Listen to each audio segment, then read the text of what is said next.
지난주 말씀은 풍족한 삶은이라는 말씀이었습니다. 지난주일 그 본문의 그 어리석은 부자는 자신처럼 살아간다면 반드시 멸망당할 것이라는 것을 무시하며 살았습니다.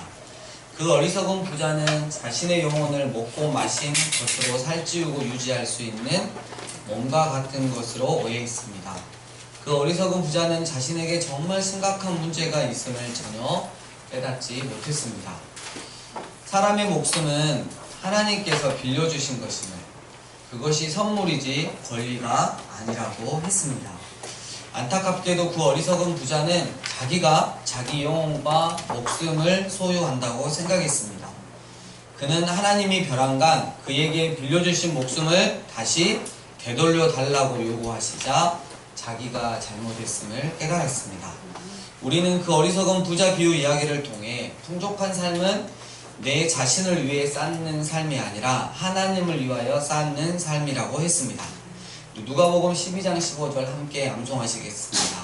시작. 살아계신 하나님의 말씀, 그들에게 이르시되 삶과 모든 탐심을 물리치라. 사람의 생명이 그 소유에 넉넉한 데 있지 아니하리라 하시고, 누가복음 12장 15절 말씀. 아멘. 아멘. 이제 오늘 본문의 비유 이야기는 큰 잔치입니다.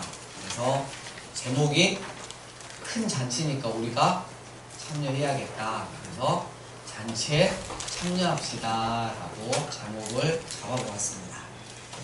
친구들은 잔치에 참여한다 그러면 일단 먹을 게 많이 생각이 나겠죠. 그리고 어른들은 자리가 많이 생각나죠. 내가 어느 정도 서열해서 앉을 수 있을까. 오늘 본문의 큰 잔치 비유 앞부분에서는 예수님이 식사 자리에서 당신의 가르침을 듣는 이들에게 잔치 초대에 대해 하시는 말씀이 나옵니다. 예수님은 똑같은 잔치 초대라면 보답할 수 없는 처지에 있는 이들을 초대하는 것이 더 낫다고 권하십니다.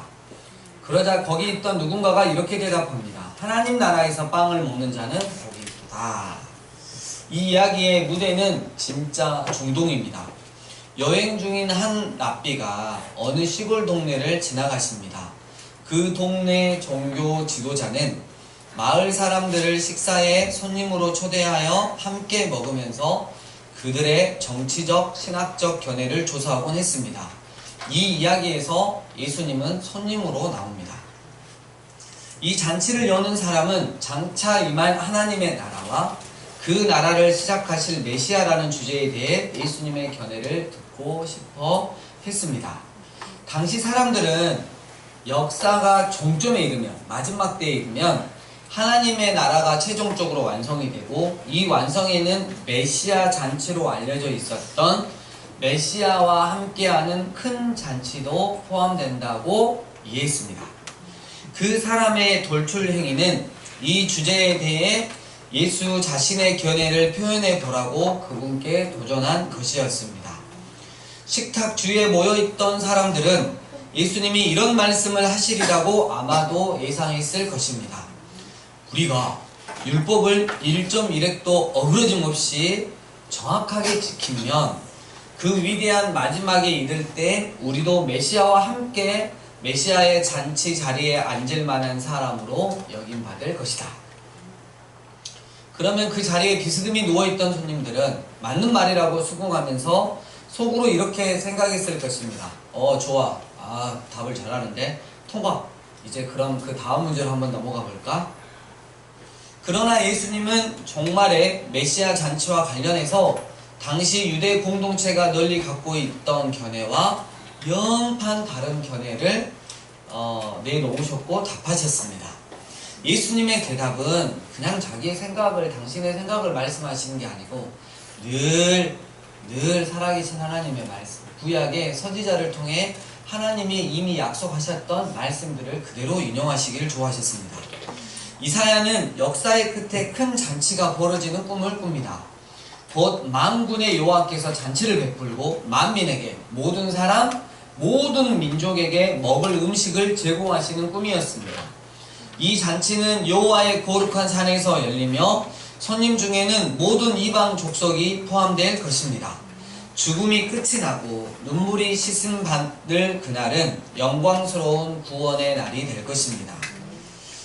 만군의 여호와께서 이 산에서 만민을 위하여 기름진 것과 오래 저장하였던 포도주로 연회를 베푸시리니 곧 골수가 가득한 기름진 것과 오래 저장하였던 맑은 포도주로 하실 것이며 또 이 산에서 모든 민족의 얼굴을 가린 가리개와 열방 위에 덮인 덮개를 제하시며 사망을 영원히 멸하실 것이라. 주 여호와께서 모든 얼굴에서 눈물을 씻기시며 자기 백성의 수치를 온 천하에서 제하시리라. 여호와께서 이같이 말씀하셨느니라.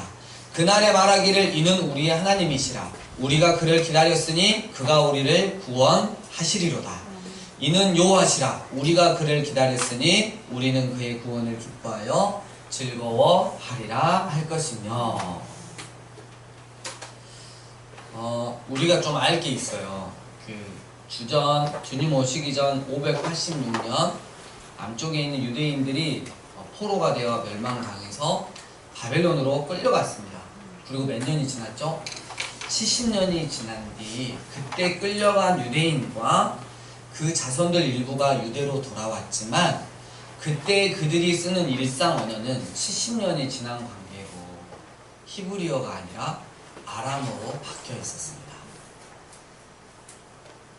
수백 년이 흐르면서 회당이 세워졌습니다. 그리고 회당에서는 먼저 히브리어 성경을 읽고 읽은 본문은 사람들이 이해할 수 있게 그 당시 언어가 아람어로 변해 있었기 때문에 아람어로 번역해서 이야기를 해 주었다고 합니다. 예수님 시대 무렵에는 성경이 이제는 히브리어가 아니라 아람어로 기록한 번역본, 역본이 나타나기 시작했고 이 번역자들은 자신이 이해한 히브리어 구약 성경의 본문의 의미를 설명하고자 자기 생각을 자유롭게 붙여 나갔던 것입니다. 그래서 사람들은 이 역본을 타르굼, 여러분 들어보셨을지 모르겠어요. 탈굼이라고,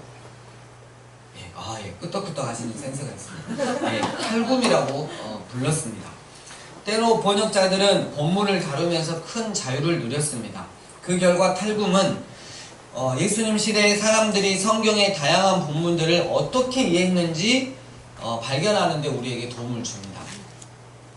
아까 읽었던 이사야서 그 말씀, 탈굼이 이사야서의 큰 잔치를 번역한 내용은 이렇습니다.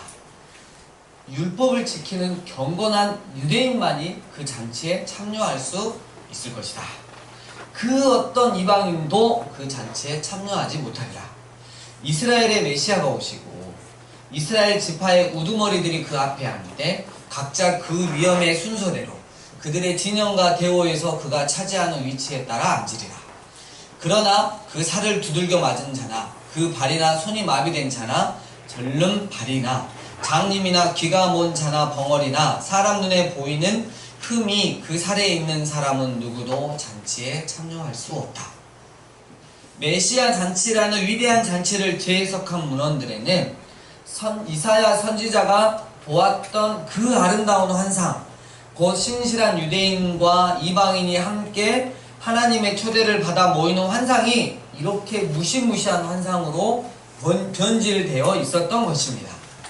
하지만 예수님이 이것에 대해 사람들의 예상과 아주 다른 말씀을 하셨습니다.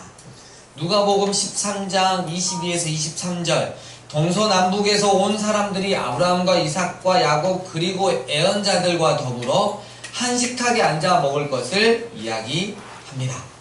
그러나 사람들이 존경할 만한, 즉 주님 앞에서 먹고 마시며 주님을 가르쳤던 사람들까지도 그들의 행악 때문에 잔치에 들어가지 못하고 쫓겨납니다. 더구나 마지막인 자가 처음이 되고 처음인 자가 마지막이 되는 일이 벌어집니다. 이 바람에 사람들이 놀라는 일이 일어날 것입니다. 그리고 이제 예수님의 큰 잔치 비유 이야기가 시작됩니다.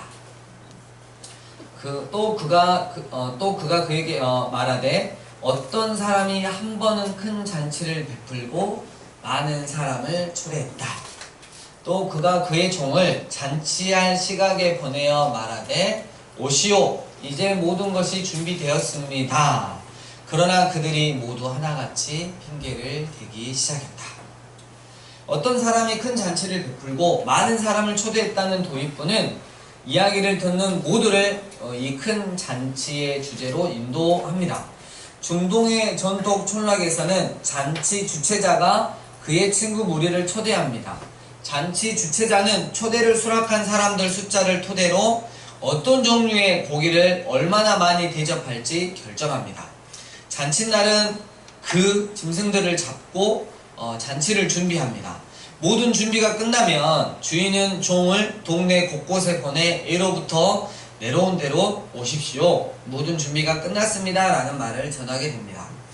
이 비유에 사용된 이 말은 오늘날에도 계속해서 사용됩니다. 우리는 보통 요즘에는 이렇게 SNS라든지 카톡이라든지 전화로 초대를 합니다.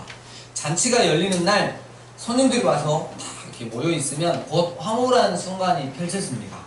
주인이 등장하여 음식이 준비되었으니 이쪽으로 오세요 라고 말하는 것입니다. 그러면 모든 사람들이 그 음식이 준비된 곳으로 나아가 정말 맛있는 식사를 하게 됩니다. 그런데 음식을 준비하는 동안 주인이 손님들에게 자리를 잡고 앉으라고 권하는데 느닷없이 손님들이 이런저런 핑계를 대며 현관문을 열고 나가버린다면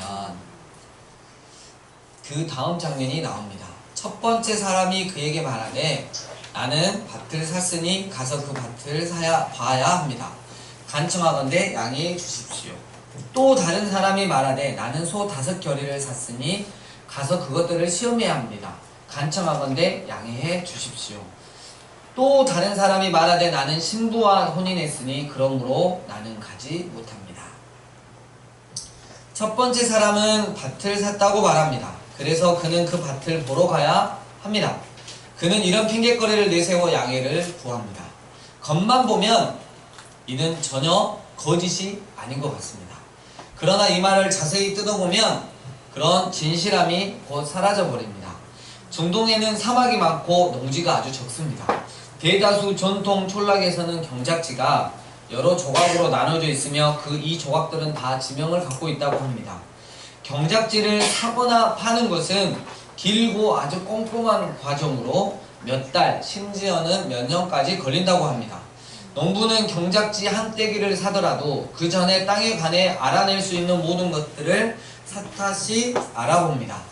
농부는 토질, 배수로, 그리고 겨울에도 그 땅에 볕이 잘 드는가에 관심을 갖습니다. 이는 아주 중요합니다. 중동에서는 해가 낮게 뜨는 겨울에 비가 내리기 때문입니다. 볕이 들지 않는 밭은 좋은 곡식을 내지 못합니다. 만일 밭이 경사지이면 그 경사지의 토질도 꼼꼼히 살피면서 근래 몇 년 동안 수확이 어땠는가도 캐물을 것입니다.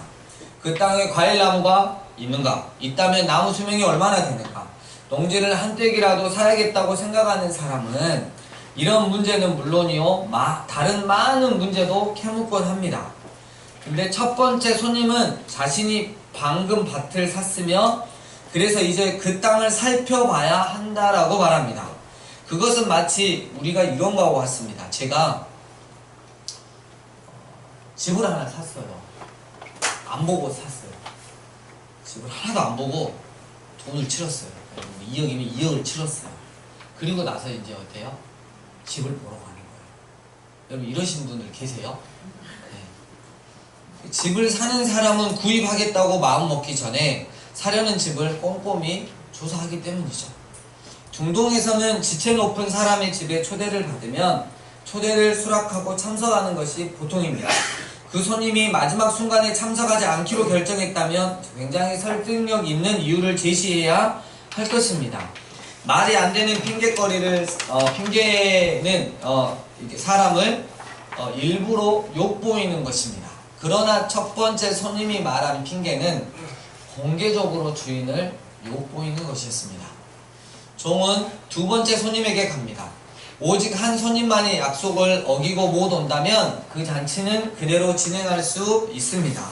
그러나 손님들이 함께 짜고 모두 오겠다는 약속을 물은다면 이는 손님들이 일부러 그 잔치를 못 열게 하려는 것임이 분명합니다. 첫 번째 손님이 종에게 이야기하면서 마치 주인에게 직접 말하듯이 한다는 점에 우리가 주목할 필요가 있습니다. 이 종은 철저히 주인을 대리하는 자이기에 손님이 이런 언어를 쓴 것입니다. 이어 종은 두 번째 손님에게 가는데 이 손님도 핑계를 댑니다. 그는 자신이 소를 5결이나 샀으며 이 소들을 시험하러 가봐야 한다고 주장합니다. 이런 알리바이는 첫 번째 손님이 된 핑계보다 더 속이 보입니다. 2마리 황소가 함께 쟁기를 끌기에 2마리가 뜻이 서로 맞지 않으면 그 둘을 한 결의로 묶는 것이 아무 소용이 없음을 모르는 농부는 없습니다. 뿐만 아니라 2마리 소는 같은 속도로 지쳐야 합니다. 이런 이유로 어떤 농부라도 소를 2마리 살 때는 미리 그들을 꼼꼼히 시험해 보려고 사려 할 것입니다. 한 마리의 이렇게 소가 엄청 튼튼하고 건강해요. 근데 다른 한 마리의 소가 비실비실 실비실비해요. 여러분 그 2마리를 한 조로 묶어가지고 한 결의로 묶어서 일을 할 수 있겠습니까? 절대 할 수 없다는 거죠. 첫 번째 손님과 나눴던 대화의 리듬이 여기서도 그대로 유지됩니다. 두 번째 손님은 자신이 방금 5결의 소를 사서 이제 그 소들을 시험하러 가봐야 한다고 말합니다. 그도 사정이 이러니 자기를 양해해 줄 수 있냐고 묻습니다. 두 번째 손님 역시 자신을 초대한 지체 높은 이를 공개적으로 욕보이려 합니다. 세 번째 사람의 핑계는 말할 수 없을 정도로 당돌합니다. 그는 자신이 장가들었으며 그 때문에 갈 수 없다고 말합니다.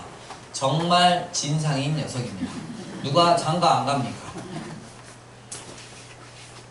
우리 청년 중에 잠깐 안 가신 분들도 좀 이렇게 있을 수 있어요. 근데 나중엔 다 갈 거예요. 심지어 그는 양해해달라는 말조차 하지 않습니다. 자기 주인을 모욕하는 말을 3번이나 들은 종은 손님을 모시러 다니길 그만두고 되돌아가 그때까지 일어난 일을 주인에게 보고합니다. 종은 손님들의 의도가 주인을 욕보이고 그 잔치가 열리지 못하게 하려는 것임을 알았고 주인도 그런 손님들의 의도를 재빨리 간파합니다. 주인의 종은 보고를 듣자마자 화를 냅니다.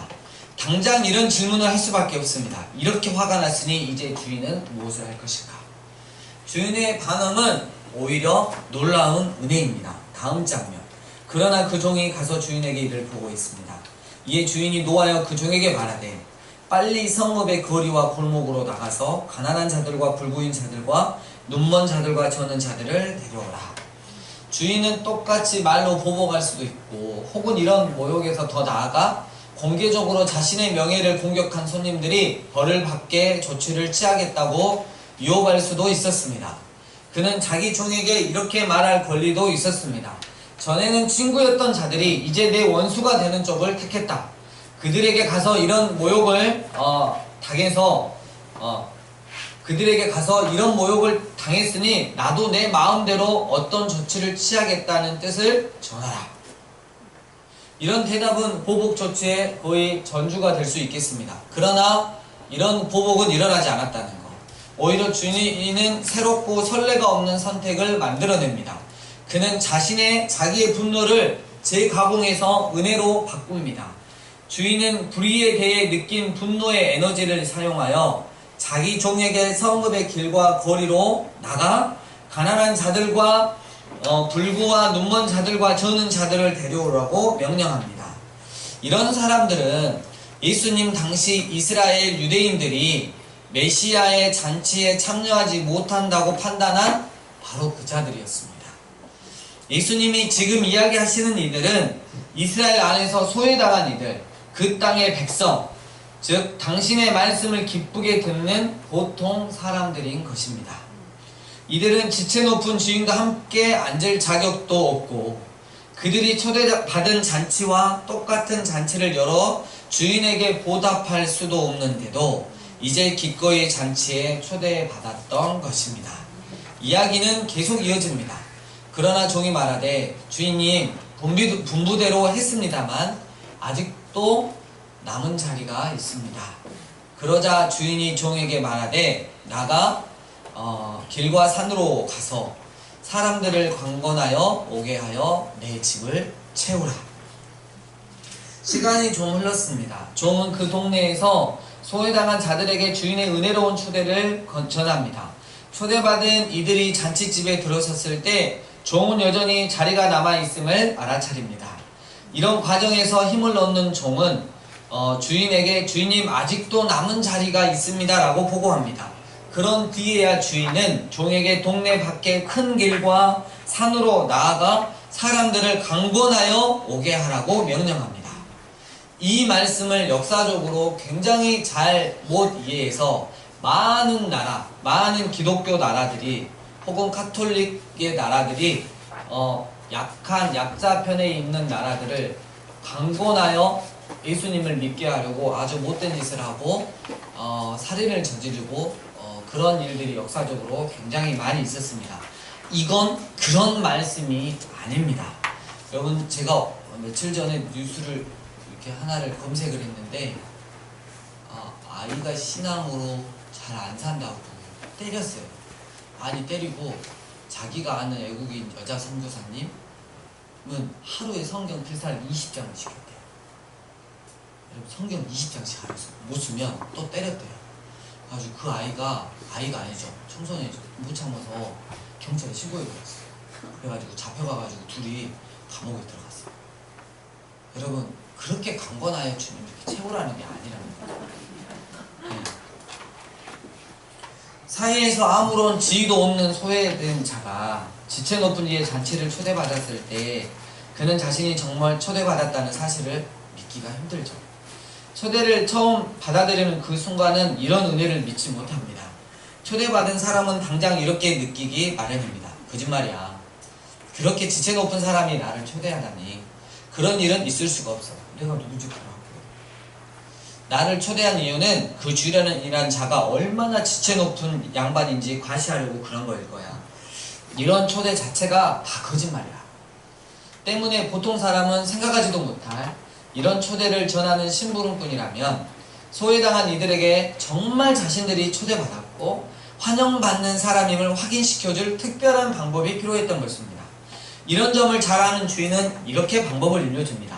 그들이 저주하든지 손을 붙잡고 네가 그리하지 않으면 안 되는 것처럼 굴면서 그들을 끌고 와라. 나는 네가 모든 방법을 다 써서 그들에게 이 초대가 진심이요, 그들이 진정 내 잔치에 환대받는다는 것을 확실히 새겨주길 바란다. 마지막 본문은 이렇습니다. 이러므로 내가 너희에게 말하노니 전에 초대를 받았던 그 사람들은 아무도 내 잔치를 맛보지 못하리라. 이 비유를 처음부터 끝까지 살펴보면 주인이 그의 종에게 이야기합니다. 그런데 내가 너희에게 말하노니 라는 문구는 복수입니다. 여기서 말하는 사람은 더 이상 이 비유의 주인이 아니라 당신이 잡수시는 자리에 함께한 손님들에게 말씀하시는 예수님이십니다. 예수님은 메시아 잔치가 이미 시작했으며 이 큰 잔치가 바로 당신의 잔치라고 보셨습니다. 예수님의 말씀에 귀를 기울이는 종교 지도자들은 환대를 받을 것입니다. 그러나 그들이 잔치에 참여하기를 거부한다면 이 잔치는 그 땅의 백성들, 곧 이스라엘의 소외당한 자들을 불러다가 계속 이어질 것이며 결국에는 이방인에게까지 참여하게 될 것입니다. 이사야 선지자는 여호와께 모여든 이방인들이 여호와의 거룩한 산에서 환대를 받고 그들이 제사를 드릴 때를 내다보았습니다. 이사야 56장 6에서 8절. 또 여호와와 연합하여 그를 섬기며 여호와의 이름을 사랑하며 그의 종이 되며 안식일을 지켜 더럽히지 아니하며 나의 언약을 굳게 지키는 이방인마다 내가 곧 그들을 나의 성산으로 인도하여 기도하는 내 집에서 그들을 기쁘게 할 것이며 그들의 번제와 희생을 나의 제단에서 기꺼이 받게 되리니 이는 내 집은 만민이, 모든 사람이, 모든 민족이 기도하는 집이라 일컬음이 될 것입니다.